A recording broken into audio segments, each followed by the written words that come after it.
Hello and welcome back to my channel. The next question is efficiency of tap A is 20% more than that of pipe B and 50% more than that of pipe C.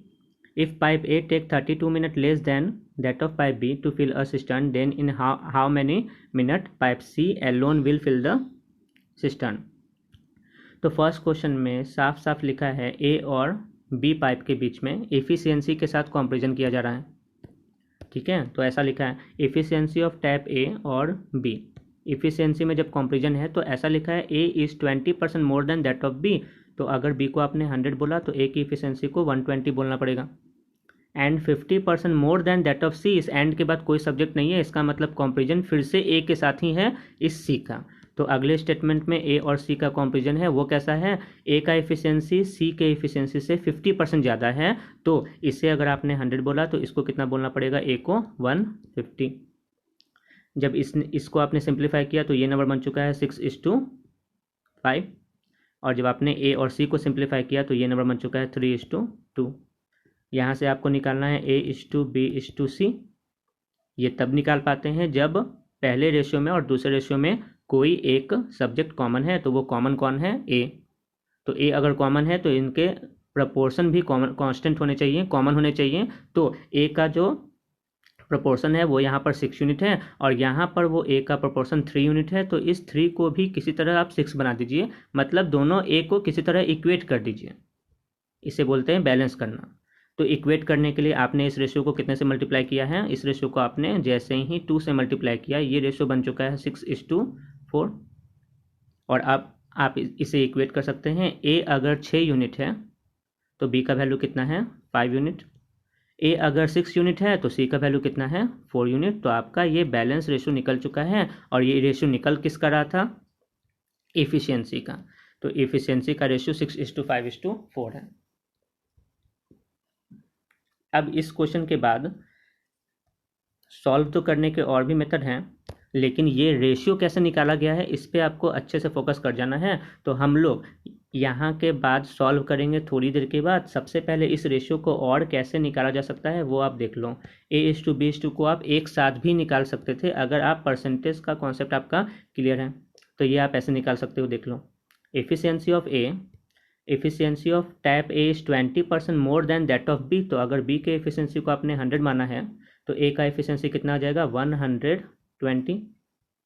ठीक है। और C and 50% more than that of C, तो C का efficiency जितना भी है उससे 50% ज़्यादा है ये। तो कोई नंबर खुद का ना 100% होता है, ये आप थोड़ा सा माइंड में रखना। कोई भी नंबर खुद का 100% होता है। ठीक है। तो 100% से 50% ज़्यादा कहने का मतलब 150% ज़्यादा कौन है, वो है ए। ठीक है, एफिशिएंसी ऑफ ए।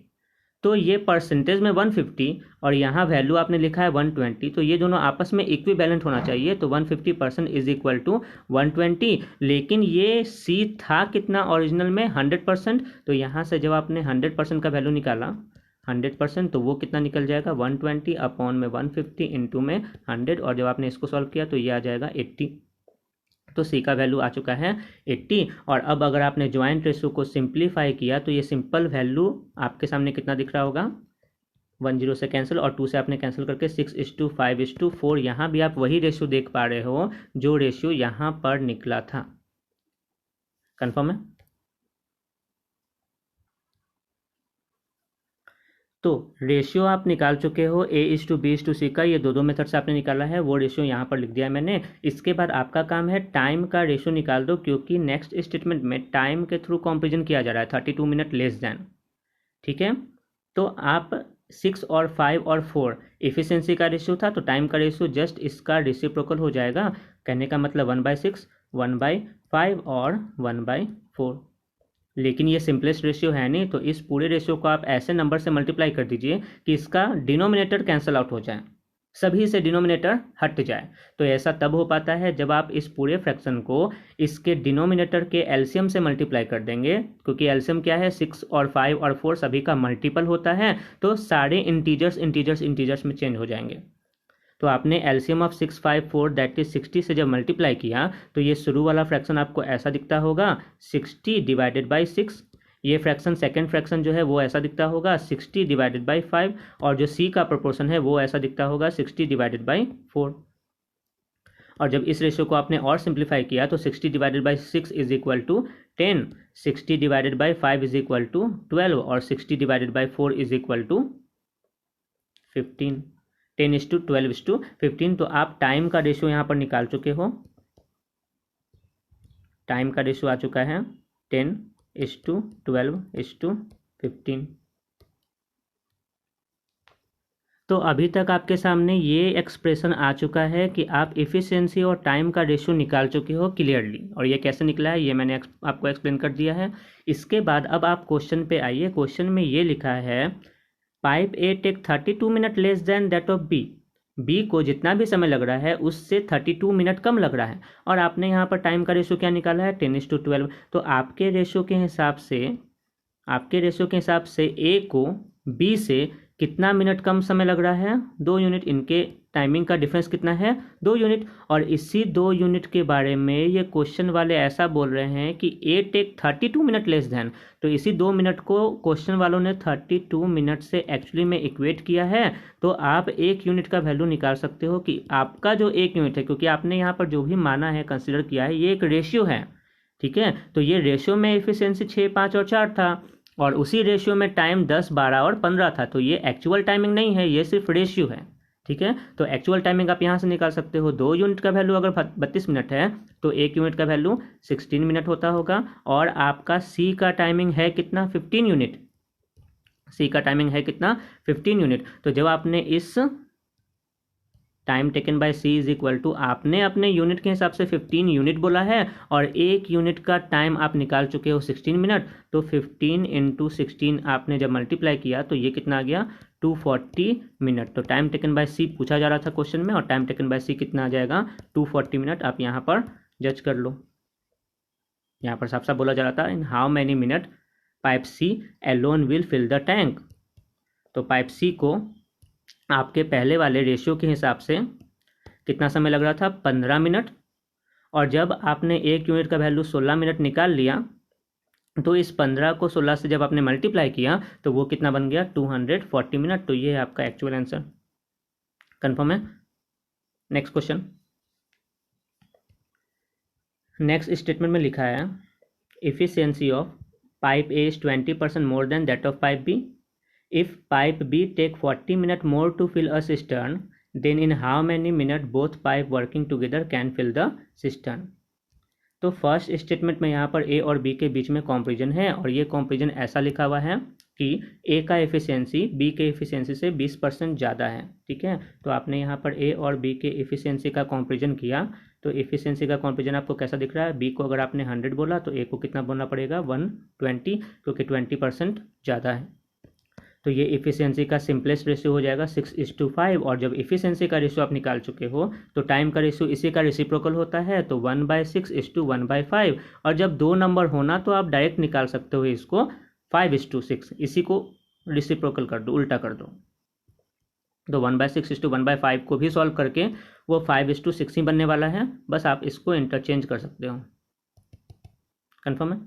इसके बाद टाइम का रेशियो तो आपने निकाल लिया, लेकिन इसके बाद वाले स्टेटमेंट में क्या लिखा है if pipe B take 40 minute more to fill cistern. Pipe B को ए से 40 मिनट ज़्यादा लगता है। तो यहाँ पर आपको वही गैपिंग दिख रहा होगा कि ये गैपिंग यूनिट में कितना ज़्यादा लग रहा है 1 यूनिट, और उस 1 यूनिट का टाइमिंग वहाँ पर क्या लिखा हुआ है 40 मिनट।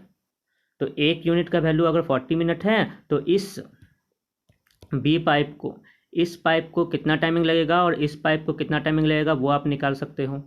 किससे मल्टीप्लाई करके 40 से मल्टीप्लाई करके, ठीक है। तो इस ए पाइप का टाइमिंग आपने निकाल दिया 40 से मल्टीप्लाई करके, वो कितना आ गया 5 × 40 200 मिनट। और बी पाइप का टाइमिंग कितना आ चुका है आपने यहाँ मल्टीप्लाई करके निकाला है 6 × 40 मतलब 240 मिनट।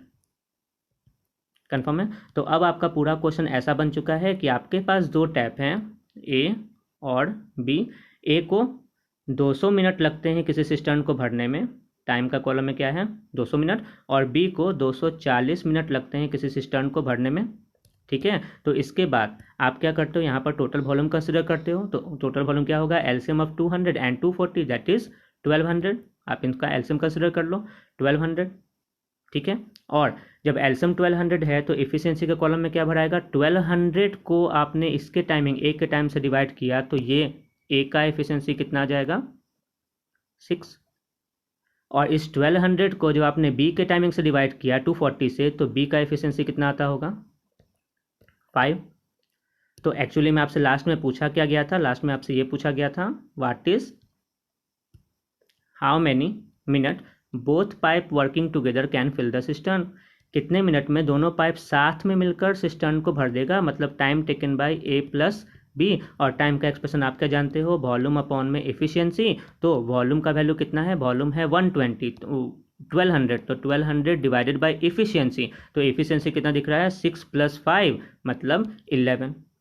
तो 1200 अपॉन 11 आपका आंसर है। और जब आपने इसको सिंप्लीफाई किया तो ये नंबर बन चुका है 109 होल 1 अपॉन 11 मिनट, क्योंकि सारे आंसर मिनट में थे, टाइमिंग का यूनिट क्या था, मिनट में। तो this is your answer, confirm है। Thank you.